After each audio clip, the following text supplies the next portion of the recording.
যাহার নিকট নেশাব পরিমাণ অর্থ আছে এমন সম্পদশালী ব্যক্তিকে যাকাত দেওয়া যাবে না, উনি নিজেই যাকাত দেওয়ার উপযুক্ত।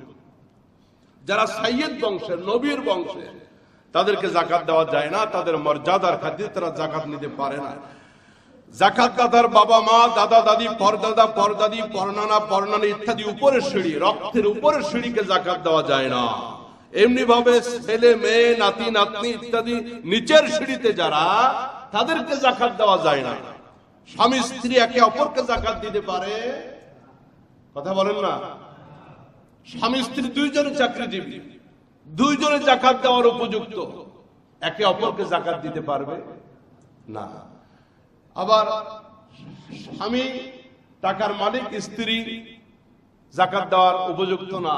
সে যত দরিদ্রই হোক না কেন, স্বামী তার স্ত্রীকে, স্ত্রী তার স্বামীকে যাকাত দিতে পারবে না।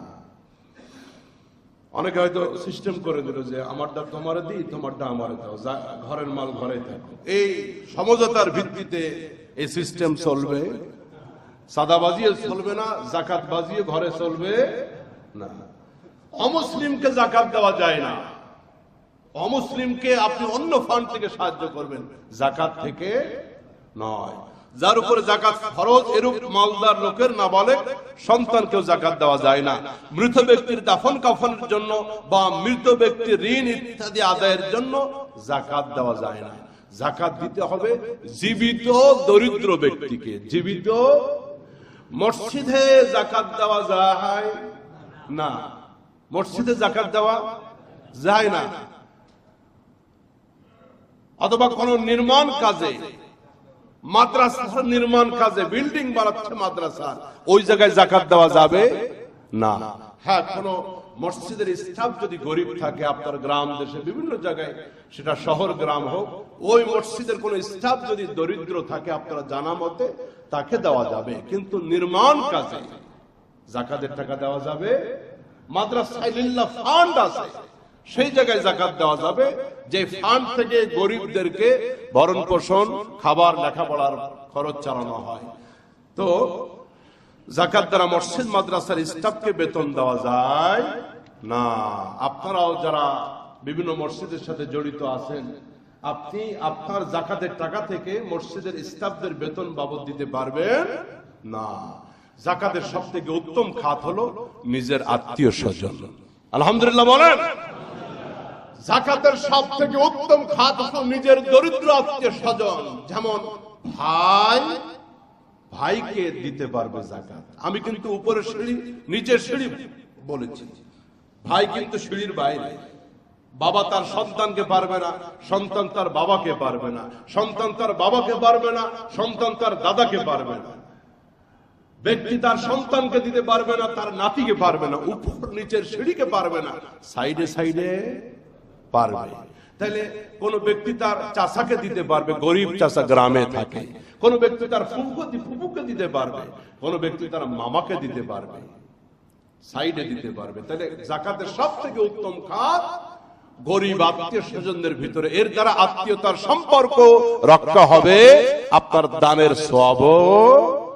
আরেকটা খাত মাদ্রাসাগুলি, যেখানে লিল্লাহ ফান্ড আছে এবং গরিবদেরকে লেখাপড়া করানো হয়, এই দুইটা খাতে বিশেষভাবে আপনারা যাকাত দিবেন। বিশেষভাবে আপনার আত্মীয় স্বজনের ভিতরে গরিব কারা আছে, প্রত্যেকে যদি প্রত্যেকের আত্মীয় স্বজনকে খেয়াল রাখে, তাইলে তো সমাজে অর্ধেক দরিদ্রতা দূর হয়ে যায়।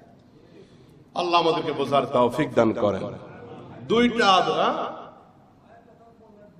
ইসলামের খুঁটিও হলো পাঁচটা।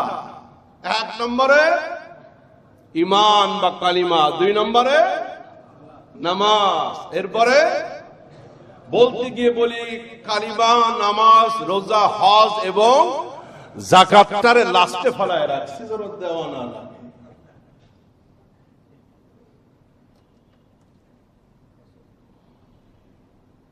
যাকাতটারে লাস্টে ফেলে রাখছি যেন ঠিক মতো আদায় না করা লাগে।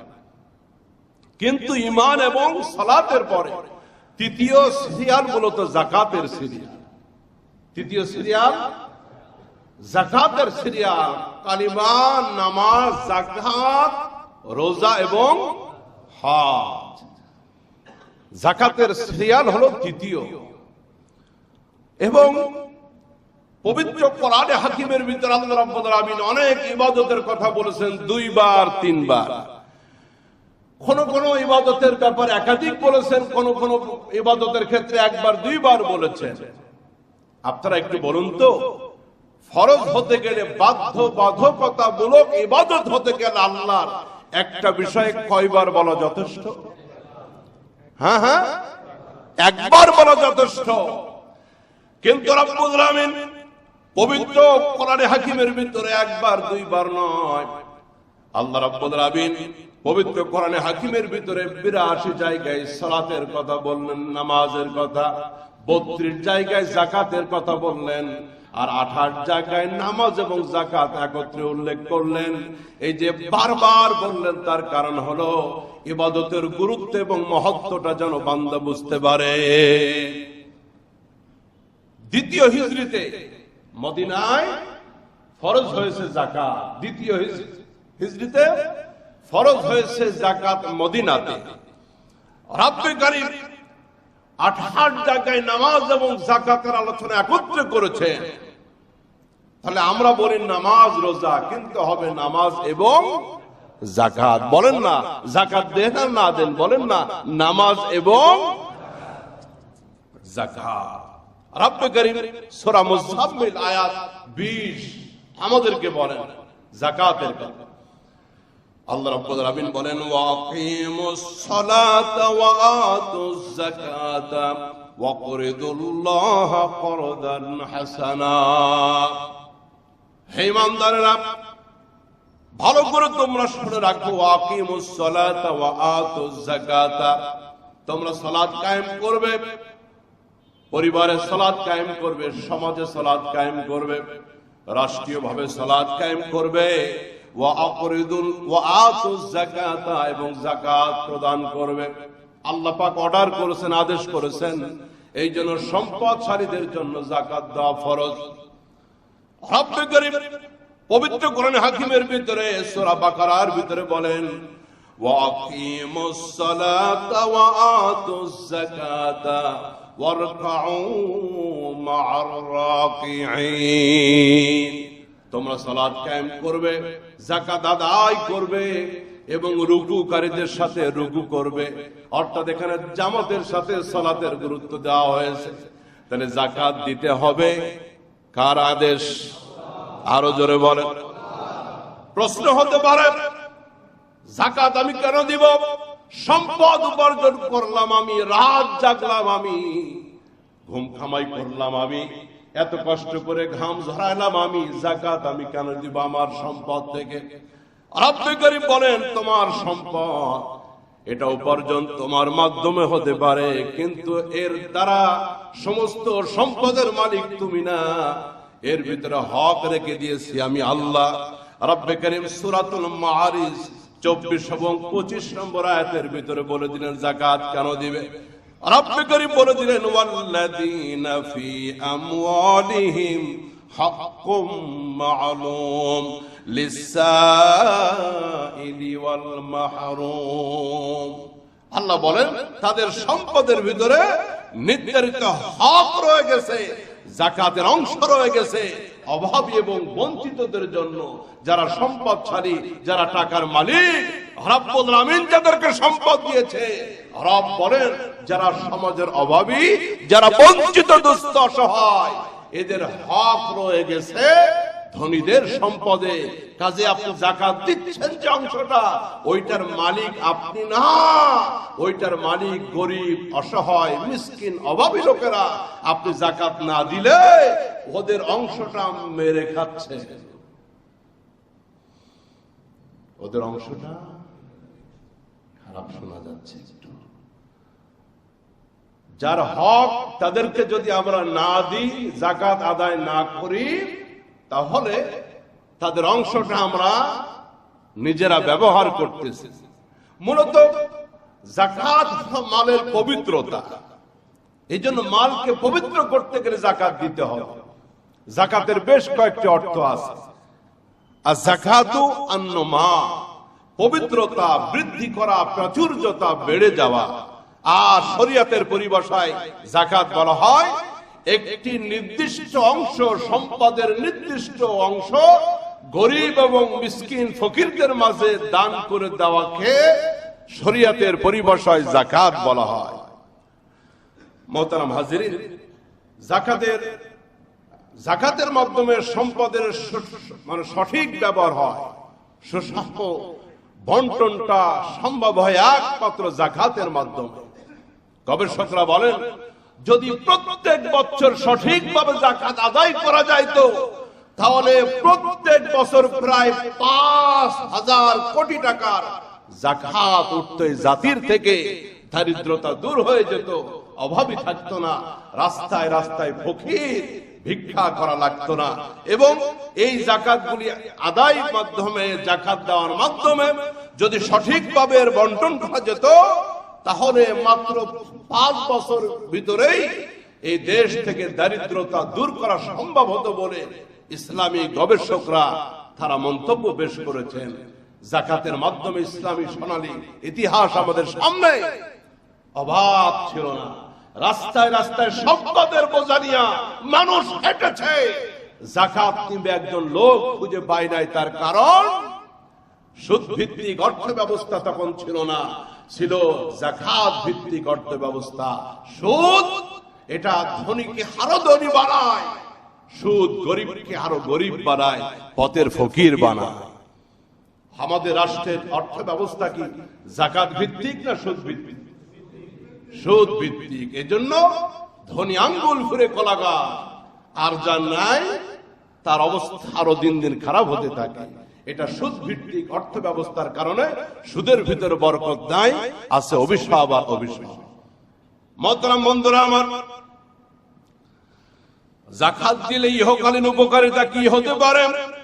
রব্বুল আমিন সূরাতুল বাকারার 276 নম্বর আয়াতের ভিতরে আল্লাহ বললেন, ইয়ামহাকুল্লাহুর রিবা ওয়া ইউরবিস সাদাকাত। আল্লাহ পাক সুদকে নিশ্চিহ্ন করে দেন। আল্লাহ পাক যাকাতকে, আল্লাহ পাক সাদাকা বা যাকাতকে বৃদ্ধি করে দেন। সাদাকার মাধ্যমে, যাকাত দেওয়ার মাধ্যমে সম্পদ বৃদ্ধি পায়। আল্লাহ পাক বরকতের মাধ্যমে ওই যাকাত আদায়কারীর সম্পদের ভিতরে বরকত দিয়ে দেন। পরকালীন উপকারিতা কি হতে পারে? আল্লাহ রাব্বুল আমিন বলেন, ইন্নাল্লাযীনা আমানু ওয়া আমিলুস সালিহাত ওয়া আকামুস সালাতা ওয়া আতাউজ যাকাতা লাহুম আজরুহুম ইনদা রাব্বিহিম ওয়া লা খাউফুন আলাইহিম ওয়া লা হুম ইয়াহজানুন। রব্বুল আমিন বলেন, নিশ্চয় যারা নেক আমল করবে ঈমান সহকারে, এবং যারা সালাত আদায় করবে, নামাজ কায়েম করবে, যাকাত প্রদান করবে, দান সাদাকা করবে, আল্লাহ পাক তাদেরকে পরকালীন পুরস্কার দান করবেন, তার কাছে মহা বিনিময় দান করবেন। তাদের কোনো ভয় থাকবে না, তাদের কোনো পেরেশানি থাকবে না। এই জন্য যাকাত যাদের উপরে ফরজ হয়ে গেছে আদায় করব, সম্পদ পবিত্রতার জন্য, সম্পদ বৃদ্ধির জন্য ইনশাআল্লাহ। বরকতের মালিক আল্লাহ রাব্বুল আমিন। এই জন্য রাষ্ট্রীয়ভাবে ইসলামী রাষ্ট্র যদি কোথাও থাকে, আল্লাহর দয়ায় যদি সঠিকভাবে যাকাত আদায় হয়, যাকাত কালেকশন হয়, দারিদ্রতা থাকবে না, অভাব দূর হয়ে যাবে। অতীতে বহু ইতিহাস এমন আছে, বলতে গেলে লম্বা সময়ের ব্যাপার। এই জন্য মুহতারাম হাজিরিন, যাকাত হলো সম্পদকে পবিত্র করে, যাকাত মালকে বৃদ্ধি করে দেয়। বলবেন যাকাত দিলে সম্পদ দেখা যায় কমে, বাড়ে কেমন? আচ্ছা, যাকাত হলো শতকরা কত পার্সেন্ট? 2.5%। তাহলে 100 টাকায় 2.5 টাকা, 1000 টাকায় 250 টাকা মোটে দেয় না, 25 টাকা বলে 250 টাকা। 1 লাখে 2.5 হাজার, 1 কোটিতে 2.5 লক্ষ টাকা। বহু কোটিপতি গুনতে গিয়ে যখন দেখে 1 কোটিতে 2.5 লাখ টাকা, এত টাকা দিয়ে দিব। অথচ দেখেন কোন রেস্টুরেন্টে বিল দিতে গেলে কিন্তু সেখানে একটা ভ্যাট আছে, শতকরা 13%, 15%, 17% ভ্যাট আছে না? নাই? এই জায়গায় কিন্তু দিয়ে আসলো, কোনো প্রশ্ন তার অন্তরে নাই। কিন্তু জাকাত দিতে গেলে হিসাব করে 2.5 লাখ টাকা চলে যাবে 1 কোটির জাকাতে। মিয়া আপনি দিচ্ছেন 2.5%, আর ওদিকে ভ্যাট দিয়ে আসছেন 17% মার্কেটে আপনি, তখন আপনার কষ্ট হয় না। আপনি জাকাত দিতে গেলে বলেন আমি তো সরকারকে ট্যাক্স দিই, ট্যাক্স দেন, এটা আলাদা হিসাব। রাষ্ট্রে বসবাস করেন, আপনি সরকারকে ট্যাক্স দেন। আর যে মালিক আপনাকে সম্পদ দিয়েছেন, আপনি জাকাত দিবেন তার খুশির জন্য। ট্যাক্স হলো রাষ্ট্রের দায়িত্ব আদায়, জাকাত হলো আল্লাহর দায়িত্ব আদায়। এজন্য জাকাতের ব্যাপারে আমরা যত্নশীল হব। প্রিয় বন্ধুগণ, জাকাত মূলত 3 প্রকার সম্পদের উপরে জাকাত আসে। একটা হলো নগদ টাকা, আর একটা হলো সোনা রূপা, আর একটা হলো ব্যবসায়িক পণ্য। 3 ধরনের সম্পদের উপরে জাকাত আসে। একটা হলো নগদ টাকা পয়সা, আর একটা হলো স্বর্ণ এবং রৌপ্য, আর একটা ব্যবসায়িক পণ্য। এই 3 প্রকার সম্পদের উপরে জাকাত আসে। আমি একটু সংক্ষেপে মাসআলাটা বলে দিই। কারো নিকট যদি কিছু পরিমাণ স্বর্ণ এবং কিছু পরিমাণ রৌপ্য থাকে, আচ্ছা, এবং কিছু পরিমাণ ব্যবসায়িক মাল থাকে, তবে সবকিছুর মূল্য যোগ করলে যদি নেশাব পরিমাণ হয়, তাহলে জাকাত তার উপরে ফরজ হবে। এবারের নেশাব অনেক বেশি, স্বর্ণের দামও অনেক বেশি, রূপার দামও অনেক বেশি এবার। এই জন্য এবার মধ্যম প্রকৃতির রূপার ভরি হলো 4,381 টাকা। হয়তো কোন কোন বাজারে একটু কম বেশি হতে পারে শহর ভিন্নতার কারণে। তো এটা 52.5 ভরি রূপার দাম 2,30,025 টাকা। বর্তমান বাজারে মধ্যম প্রকৃতির রূপার মূল্য 2,52 ভরি, আর কি 52.5 ভরি রূপার দাম 2,30,025 টাকা। তো এবার জাকাতের নেশাব যদি কারো কাছে 2 লাখের অতিরিক্ত টাকা থাকে, একটু 2,30,000 গুনে গুনে হতে হবে, ব্যাপারটা এমন নয়। আপনি আরেকটু কম ধরবেন, যেন আপনার সম্পদের জাকাতটার মাধ্যমে আপনি এই বড় ইবাদতে শামিল হতে পারেন। এই জন্য 2 লাখ প্লাস যদি কারো সম্পদ থাকে আল্লাহর খুশির জন্য এবং তার উপরে ফরজ বিধান, সে জাকাত আদায় করবে। কারখানা এবং মিল ইত্যাদির মেশিন এর উপরে জাকাত ফরজ নয়, তবে এগুলোতে যে মাল তৈরি হয় সেগুলোর উপরে জাকাত ফরজ।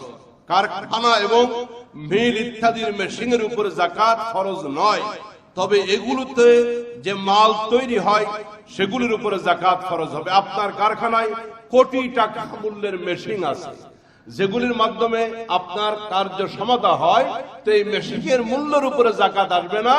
এর দ্বারা যে পোশাক হচ্ছে, যার যে প্রোডাক্ট তৈরি হচ্ছে, ওই তৈরি পণ্যের উপরে জাকাত আসবে, মেশিনের উপরে নয়। থাকা বা ভাড়া দেওয়ার উদ্দেশ্যে যে ঘর বাড়ি নির্মাণ করা হয় বা ক্রয় করা হয়, কিংবা অনুরূপ উদ্দেশ্যে যে জমি ক্রয় করা হয়, সেই ঘর বাড়ি ও জমির মূল্যের উপরে জাকাত আসে না। থাকা বা ভাড়া দেওয়ার উদ্দেশ্যে যেই ঘর বাড়ি কেনা হয়, আপনি 5 তলার একটা বিল্ডিং কিনেছেন, এই বিল্ডিং এর কেনার উদ্দেশ্য হচ্ছে আপনি বসবাস করবেন অথবা ভাড়া দিবেন। তাহলে এই যে আপনার কোটি কোটি টাকা মূল্যের বিল্ডিং, এইটার উপরে জাকাত আসবে না, বরং এর দ্বারা যে ভাড়াটেরা ভাড়া দিচ্ছে এটার উপরে জাকাত আসবে। অথবা একটা জমি আপনি ভাড়া দিয়ে রাখছেন, ব্যবসা প্রতিষ্ঠান এখানে একজন করেছে, ওই জমির মূল্যের উপরে জাকাত আসবে না, ওখান থেকে ভাড়াটা আসতেছে, ওই ভাড়া যদি একত্রিত হয়ে আপনার নেশাব পরিমাণ হয় তাহলে জাকাত আসবে। তবে ব্যবসা বা বিক্রয়ের উদ্দেশ্যে ক্রয়কৃত বাড়ি ও জমির মূল্যের উপরে যাকাত আসবে। জমি একটা কিনে রাখছেন, আবার বেচবেন, এটা ব্যবসায়িক পণ্য হিসাবে এই জমির উপরে যাকাত আসবে। বাড়ি একটা কিনছেন বসবাস করার জন্য নয়, লাভ পেলেই বেচে দিবেন, এই বাড়ির মূল্যের উপরে যাকাত আসবে, এটা আপনার ব্যবসায়িক পণ্য হিসেবে গণ্য। প্রফিটের ফান্ড যা এখনো উসুল হয় নাই, এর উপরে যাকাত ফরজ নয়। যে প্রফিটের ফান্ড আপনার এখনো উসুল হয় নাই, আপনার আয়ত্তে আসে নাই, এটার উপর যাকাত আসবে না। কিন্তু চাকরি ছাড়ার পর প্রাপ্ত টাকা যদি নিসাব পরিমাণ হয় তখন যাকাত ফরজ হবে, তবে পিছের বছরগুলি যাকাত দিতে হবে না। মালিকের নিসাব যদি পূর্ণ বছর অতিবাহিত হওয়ার পূর্বেই অগ্রিম যাকাত আদায় করে দেয়, সেটাও জায়েজ আছে। যাকাত ফরজ হতে গেলে আপনাকে মুসলিম হতে হবে, আপনাকে সুস্থ হতে হবে, বালেগ হতে হবে। নাবালক সন্তানের জিম্মায় কোটি টাকা আছে কিন্তু এখনো বালেগ হয় নাই, তার উপরে যাকাত নাই। আর নেসাবের এই পরিমাণটা 1 বছর অতিক্রম হতে হবে আপনার উপরে। মনে করেন আজকে রমজানের 9 রমজান, কয় রমজান? আজকের এই তারিখে আপনি নেসাব পরিমাণ সম্পদের মালিক হয়েছে। আজকে 9 রমজান আপনি নেসাব পরিমাণ টাকার মালিক হয়েছেন। আপনি হিসাব করে দেখলেন যে আপনি 2,30,000 টাকা বা এর থেকে আরো বেশি টাকার মালিক। তাহলে এই টাকাটা, এই নেসাবটা একটা বছর আপনার কাছে অতিক্রম হতে হবে। আগামী 9 রমজান আসলেই আপনার উপরে যাকাতটা ফরজ বলে গণ্য হবে। এই 1 বছর আসার আগে কিছু যদি টাকা এখান থেকে কমেও যায়, কিছু বেড়েও যায়, অসুবিধা নাই। আগামী বছর এই তারিখে হিসাবের টাইমে দেখবেন ওই দিন আপনার কাছে কি পরিমাণ সম্পদ আছে। যদি নেসাব পূর্ণ হয় তাহলে আপনি অবশ্যই যাকাত আদায় করবেন। যে ঋণ ফেরত পাওয়ার আশা নাই, এরূপ ঋণের উপরে যাকাত ফরজ হয় না। তবে ঋণ ফেরত পেলে বিগত বছরগুলিরও যাকাত দিয়ে দিতে হবে। একজন আপনার থেকে 10 লাখ টাকা নিয়েছে, আজকে 10 বছর হয়ে যাচ্ছে, ঋণ দেয় না, টাকা দেয় না। আপনি আশা ছেড়ে দিয়েছেন যে আর মালিকানা মনে হয় নাই, তাইলে আপনার যাকাতও দেওয়া লাগবে না, ফেরত পাওয়ার আশা নাই। কিন্তু যদি আল্লাহর মেহেরবানিতে ঋণটা আপনি পেয়ে যান, তাহলে যাকাত তো দিতেই হবে, পিছের বছরগুলিরও আদায় করতে হবে। হিসাবের চেয়ে কিছু বেশি যাকাত দিয়ে দেওয়া উত্তম, যাতে কম হওয়ার সম্ভাবনা না থাকে। হজের উদ্দেশ্যে কিংবা ঘর বাড়ি নির্মাণ বা ছেলে মেয়ের বিয়ে শাদী ইত্যাদির জন্য যে অর্থ সঞ্চয় করা হয় তাতেও যাকাত দিতে হবে। Bank balance, fixed deposit, prize bond, share, certificate ইত্যাদিও নগদ টাকা পয়সার মতো যাকাত দেওয়ার সময় এগুলিকেও হিসাব করতে হবে। আরো কিছু মাসআলা আছে যাকাতের, যাদের পার্সোনাল যাকাতের মাসআলা জানার দরকার আমার সাথে যোগাযোগ করবেন। অনেক লম্বা মাসআলা, কাদেরকে যাকাত দিব, কাদেরকে দিব না। হুজুর আছেন, আমি আছি, আমাদের থেকে আপনারা জেনে নিতে পারবেন। 1 মিনিট একটু বলে দিই, যেসব খাতে যাকাত দেওয়া যায় না, যার নিকট নেসাব পরিমাণ অর্থ আছে এমন সম্পদশালী ব্যক্তিকে যাকাত দেওয়া যাবে না, উনি নিজেই যাকাত দেওয়ার উপযুক্ত। যারা সাইয়্যিদ বংশের, নবীর বংশের, তাদেরকে যাকাত দেওয়া যায় না, তাদের মর্যাদার খাতিরে তারা যাকাত নিতে পারে না। যাকাত দাতার বাবা মা, দাদা দাদি, পরদাদা পরদাদি, পরনানা পরনানি ইত্যাদি উপরের সিঁড়ি, রক্তের উপরের সিঁড়িকে যাকাত দেওয়া যায় না। এমনি ভাবে ছেলে মেয়ে, নাতি নাতনি ইত্যাদি নিচের সিঁড়িতে যারা, তাদেরকে যাকাত দেওয়া যায় না। স্বামী স্ত্রী একে অপরকে যাকাত দিতে পারে, কথা বলেন না? স্বামী স্ত্রী দুইজনে চাকরিজীবী, দুইজনে যাকাত দেওয়ার উপযুক্ত, একে অপরকে যাকাত দিতে পারবে না। আবার স্বামী টাকার মালিক, স্ত্রী যাকাত দেওয়ার উপযুক্ত না। সে যত দরিদ্রই হোক না কেন, স্বামী তার স্ত্রীকে, স্ত্রী তার স্বামীকে যাকাত দিতে পারবে না। অনেকে হয়তো সিস্টেম করে দিল যে আমারটা তোমারে দিই, তোমারটা আমারে দাও, ঘরের মাল ঘরে থাকো। এই সমঝোতার ভিত্তিতে এই সিস্টেম চলবে। সাদাবাজিও চলবে না, যাকাত বাজিও ঘরে চলবে না। অমুসলিমকে জাকাত দেওয়া যায় না। অমুসলিমকে আপনি অন্য ফান্ড থেকে সাহায্য করবেন, জাকাত থেকে নয়। যার উপরে জাকাত ফরজ এরূপ মালদার লোকের নাবালেগ সন্তানকেও জাকাত দেওয়া যায় না। মৃত ব্যক্তির দাফন কাফনের জন্য বা মৃত ব্যক্তির ঋণ ইত্যাদি আদায়ের জন্য জাকাত দেওয়া যায় না। জাকাত দিতে হবে জীবিত দরিদ্র ব্যক্তিকে। জীবিত মসজিদে জাকাত দেওয়া যায় না, মসজিদে জাকাত দেওয়া যায় না। অথবা কোন নির্মাণ কাজে, মাদ্রাসার নির্মাণ কাজে, বিল্ডিং বানাচ্ছে মাদ্রাসার, ওই জায়গায় জাকাত দেওয়া যাবে না। হ্যাঁ, কোন মসজিদের স্টাফ যদি গরিব থাকে আপনার গ্রাম দেশে বিভিন্ন জায়গায়, সেটা শহর গ্রাম হোক, ওই মসজিদের কোন স্টাফ যদি দরিদ্র থাকে আপনারা জানা মতে তাকে দেওয়া যাবে, কিন্তু নির্মাণ কাজে জাকাতের টাকা দেওয়া যাবে। মাদ্রাসায় লিল্লাহ ফান্ড আছে, সেই জায়গায় জাকাত দেওয়া যাবে, যে ফান্ড থেকে গরিবদেরকে ভরণ পোষণ, খাবার, লেখাপড়ার খরচ চালানো হয়। তো জাকাত দ্বারা মসজিদ মাদ্রাসার স্টাফকে বেতন দেওয়া যায় না। আপনারাও যারা বিভিন্ন মসজিদের সাথে জড়িত আছেন, আপনি আপনার জাকাতের টাকা থেকে মসজিদের স্টাফদের বেতন বাবদ দিতে পারবেন না। জাকাতের সব থেকে উত্তম খাত হলো নিজের আত্মীয় স্বজন। আলহামদুলিল্লাহ বলেন।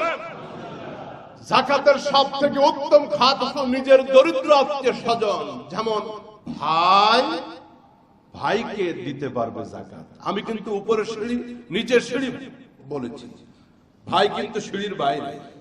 বাবা তার সন্তানকে পারবে না, সন্তান তার বাবাকে পারবে না, সন্তান তার বাবাকে পারবে না, সন্তান তার দাদাকে পারবে না, ব্যক্তি তার সন্তানকে দিতে পারবে না, তার নাতিকে পারবে না, উপর নিচের সিঁড়িকে পারবে না, সাইডে সাইডে পারবে।